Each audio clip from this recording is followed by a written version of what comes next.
Hey guys, welcome back to the optin influencers. आप सभी का वेलकम है। आज की बिटकॉइन अपडेट में आज हम बात करेंगे बहुत इंपॉर्टेंट मुद्दों के बारे में, जो कि है कल की बात यानी कल आने वाली है एफओएमसी की मीटिंग। 1 नवंबर 1 से 2 में यहाँ पर डेट दी गई है। कल मीटिंग होगी और उसके बारे में कुछ इंपॉर्टेंट चर्चा करेंगे। लेकिन सबसे पहले मेरी आपसे रिक्वेस्ट है, आपने टेलीग्राम ज्वाइन नहीं किया तो डिस्क्रिप्शन में आपको फर्स्ट नंबर पे लिंक मिलेगी टेलीग्राम की, वहाँ पर क्लिक कर कर आपको टेलीग्राम ज्वाइन करना है। और मेरी आपसे एक और रिक्वेस्ट है, अगर आपको इस वीडियो में मेंशन चार्ट्स चाहिए, जैसे कि यहाँ पर मैंने चार्ट शेयर करें, देखो बीटीसी का कितना प्यारा शॉर्ट प्ले आउट किया था।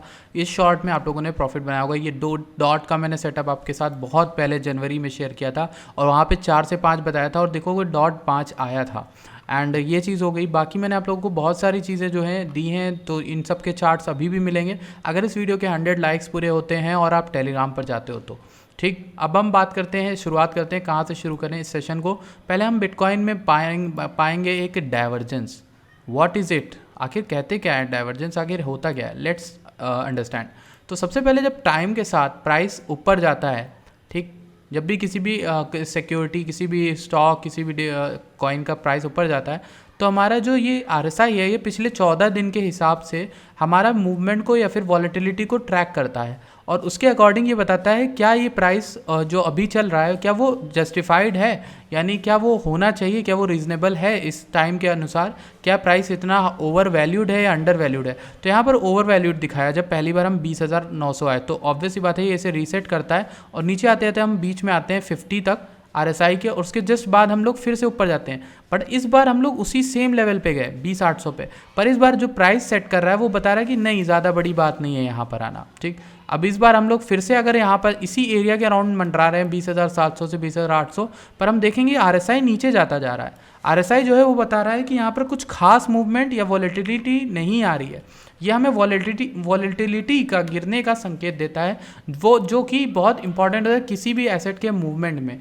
यानी अगर आपको चाहिए कि एसेट जो है ऊपर से नीचे या कहीं भी मूव करे, तो आपको पहले आपको ये मालूम होना चाहिए कि जो वॉलेटिलिटी है वो कम हो रही है। और कम होने का मतलब यह है कि प्राइस कभी भी जो है शॉर्ट कर सकता है, गिर सकता है। अब आप कहोगे भाई यार इससे तो हम शॉर्ट ले लें, लेकिन नहीं, शॉर्ट आप नहीं ले सकते। अभी क्यों नहीं ले सकते? मान लो ये डाउन ट्रेंड में आरएसआई है, ये डाउन ट्रेंड को तोड़ देता है आरएसआई, तो हमारी जो शॉर्ट पोजीशन वो चली जाएगी ना काम से, तब तो बीटीसी ऊपर चला जाएगा। इसलिए इन जैसे केसेस में जब आपको डाइवर्जेंस का शॉर्ट या लॉन्ग करना हो, तब आप हमेशा इस एरिया में जहाँ पर आरएसआई ने नीचे कोई ब्रेक नहीं करा, उस एरिया के जस्ट ऊपर अपना एसएल लगा लो। तो ये एक ट्रेड मैं आपको बता के जा रहा हूँ जो आप कर सकते हो अगर आप चाहो तो। ठीक है, तो this trade can work for you. अगर आप कर पाते हो सही से एग्जीक्यूट, तो हम मुझे बताना ज़रूर कि आपका हुआ कि नहीं हुआ और कैसे किस तरीके से ट्रेड किया आपने, ये मुझे बताना। अब बात करते हैं यार टोटल क्रिप्टो के मार्केट कैप को लेकर। बीटीसी का टोटल मार्केट कैप 400 मिलियन के अराउंड चल रहा है, लेकिन हम देखेंगे टोटल मार्केट कैप जो कि अभी सपोर्ट ले रहा है 1.03 ट्रिलियन के अराउंड। और आप देखोगे 1 ट्रिलियन में बीटीसी का प्राइस $20,000 बढ़ा और हमारा यहाँ पर ज़्यादा मूवमेंट नहीं आया यार। 30 मिलियन का आई थिंक आया है इनफ्लो, कुछ भी नया नहीं है। अगर क्रिप्टो क्वांट डेटा में जाएं तो हम यहाँ पर एक नेट अनरियलाइज प्रॉफिट लॉस एक डेटा होता है, वो हमें बताता है कि जो ऊपर जब हम जाते हैं तो पॉजिटिव में होता है। तो जनरली लोगों ने जितना लिया है बीटीसी आज तक का, वो क्या प्रॉफिट में है, लॉस में? तो इस जगह देखोगे बुल रन में ये प्रॉफिट में चल रहा था रेशियो, लेकिन अभी ये बहुत नेगेटिव में चल रहा है। इसका मतलब लोग बहुत ज़्यादा लॉस में हैं, और जब भी वेल्स लॉस में होते हैं तो मार्केट रीसेट करने का टाइम आ रहा होता है। This can be the signal for bottom, कि ये बॉटम हमारा नियर है। और नियर से मुझे याद आया कि मुझे आपको नियर क्रिप्टो के बारे में बताया था। नियर कॉइन एक ऐसा कॉइन है जो बहुत अंडररेटेड है, और ये मैं सिंपल बता रहा हूँ आपको। इसके चार्ट को देख के आप देख सकते हो। पहले तो ये L1 है, दूसरी चीज़ है बहुत स्मार्ट है और वर्क कर रहा है स्मार्ट कॉन्ट्रैक्ट्स को लेकर, और बहुत सारा इसके इकोसिस्टम में बन रहा है। मेटावर्स में भी एंट्री मारेगा आने वाले टाइम में। तो आप देखोगे ईयर टू डेट में ये 10-12 के अराउंड था इसका मार्केट कैप, 9 बिलियन 11 बिलियन, और अभी इसका मार्केट कैप खाली 2.5 बिलियन बचा है। यहाँ से 10x अपॉर्चुनिटी आपको फॉर श्योर मिल रही है, ईजी टू ईजी। तो ऐसे कॉइन को आप इन्वेस्ट करो, ऐसे चुनो अपने कॉइन्स को, तो आप कभी लॉस में नहीं रहोगे। नियर हो गया, आप किनको, इथेरियम को तो छोड़ दो, अभी मत लो ना, इथेरियम छोड़ो, पोल्का डॉट को लो, एवलांच को लो, आप यहाँ पर ले सकते हो कि देखो एवलांच मैंने 14 पर भी आपको दिलवाया था, और वहीं पर आप ले सकते हो कॉस्मोस को लो जो 14 पर चल रहा है ऑलरेडी, और इसके बारे में मैंने आपको बताया हुआ था कॉस्मोस के बारे में, और दिलवाया भी है आपको 10 पे। तो जिनका हुआ है प्रॉफिट वो मुझे बताएंगे, 40% लगभग लेकर बैठे हैं वो लोग, ठीक। नीचे कमेंट करके ज़रूर बताना। एटम का मैं आपको यहाँ पर बताता हूँ चार्ट, और ये चार्ट हमारा एटम का है, और इसके बारे में मैं आपको यहाँ पर दिखाता हूँ 1 मंथ में।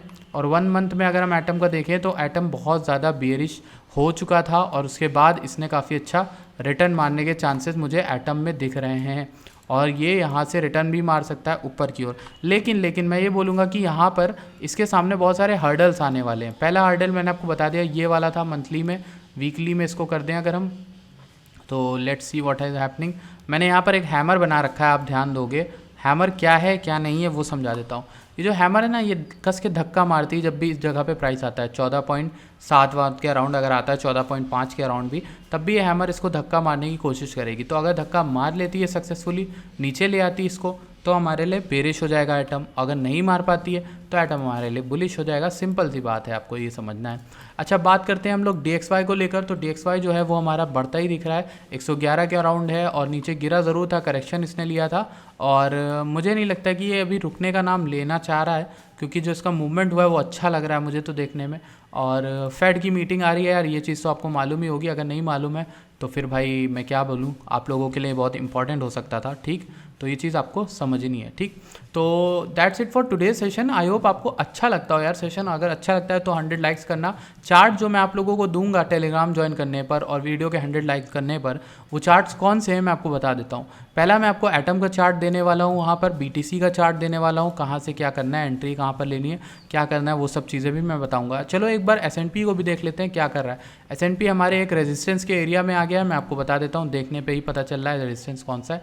ये हमारा वो रेजिस्टेंस है, ठीक।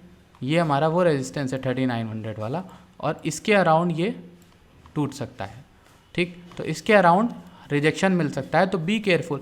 अगर यहाँ आने वाले हफ्तों में हमें रिजेक्शन देखने को मिले तो कोई चौक वॉक मत जाना, क्योंकि मैंने आपको बता दिया है ऑलरेडी कि रिजेक्शन मिल सकता है, ठीक भाई। रिजेक्शन जो है वो आपको मिल सकता है। देखो यहाँ पे भी डाइवर्जेंस हल्की फुल्की दिखती है कि RSI में मूवमेंट आ ही नहीं रहा, मतलब वॉलेटिलिटी खत्म हो रही, प्राइस उठ रहा है, वॉलेटिलिटी नहीं आ रही है। तो ये आपका सिंपल सा एक चार्ट मैंने आपसे शेयर कर दिया S&P के होने से क्या हो सकता है। That's it for today's video. मिलते हैं आपसे नेक्स्ट वीडियो में। धन्यवाद।